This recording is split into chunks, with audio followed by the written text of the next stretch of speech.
Hello, it's Cecilia Towns, the Sporty Esquire, and you're here with me for another episode of Workin Women Wednesday, the series where I tell you the things that I've learned and the things that I'm learning from my career as an attorney, as an entrepreneur, and as a former athlete to help you find success in your life and your career.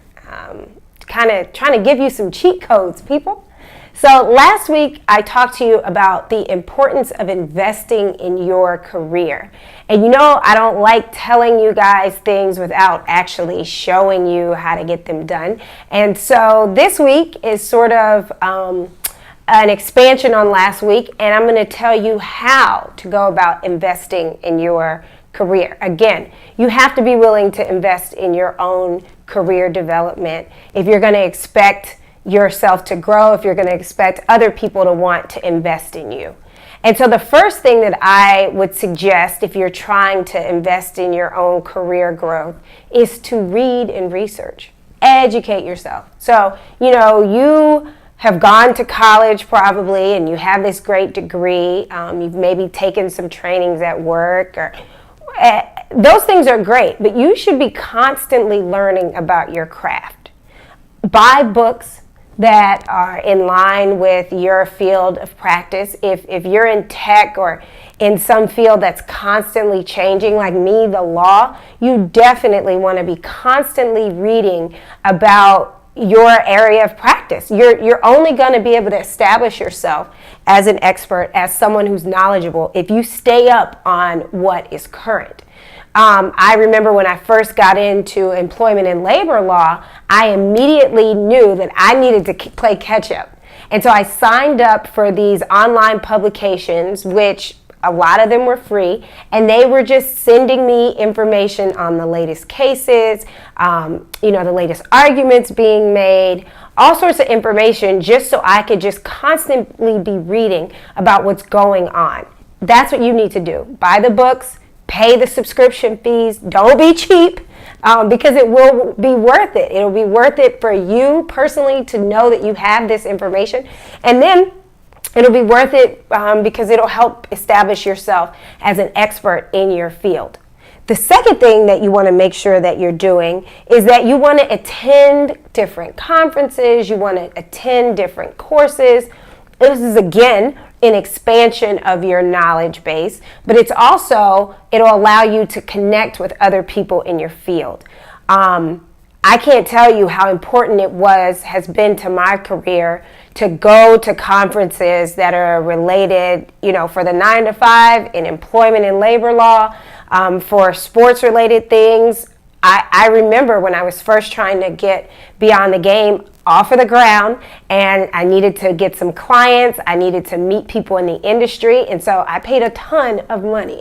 It literally cost me thousands of dollars to have my business set up at a collegiate sports event. And it ended up paying off. I ended up getting clients, but more importantly, I ended up establishing myself as someone that was serious in this field of practice.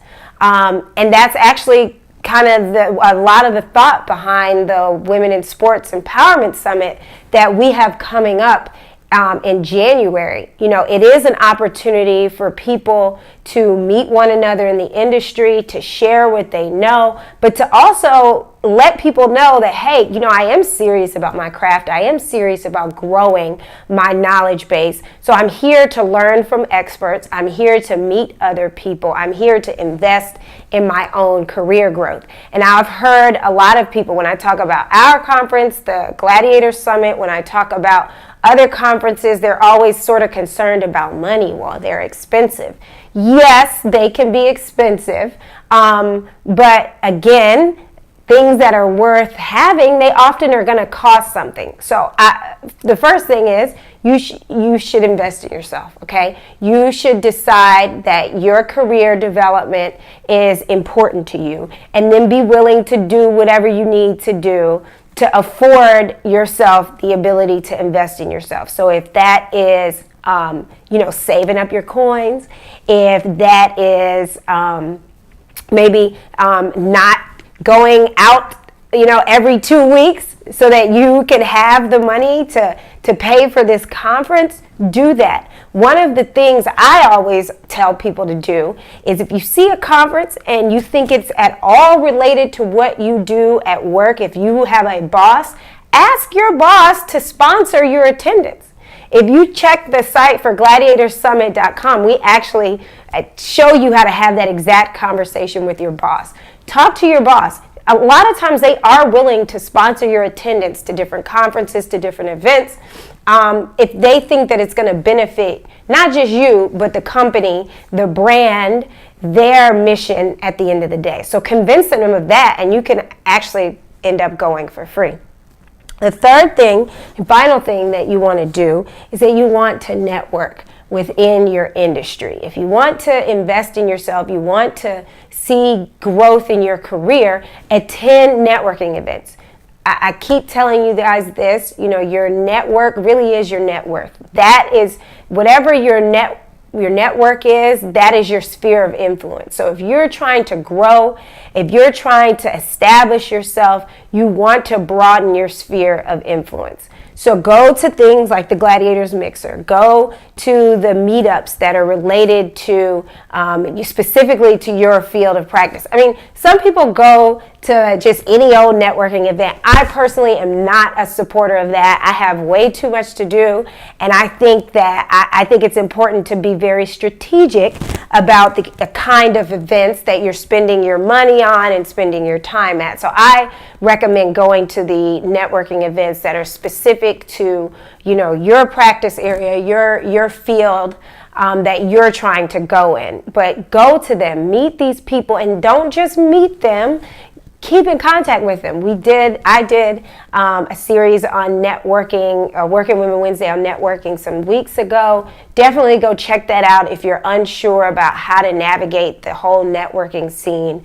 But go to the events, make yourself known, and keep in touch with these people, because that is a significant way to grow and invest in your career development. So that's it. Those are the 3 things that you need to do and sort of do on a regular basis to make sure that you are investing in your career development and securing your growth and your status in your industry.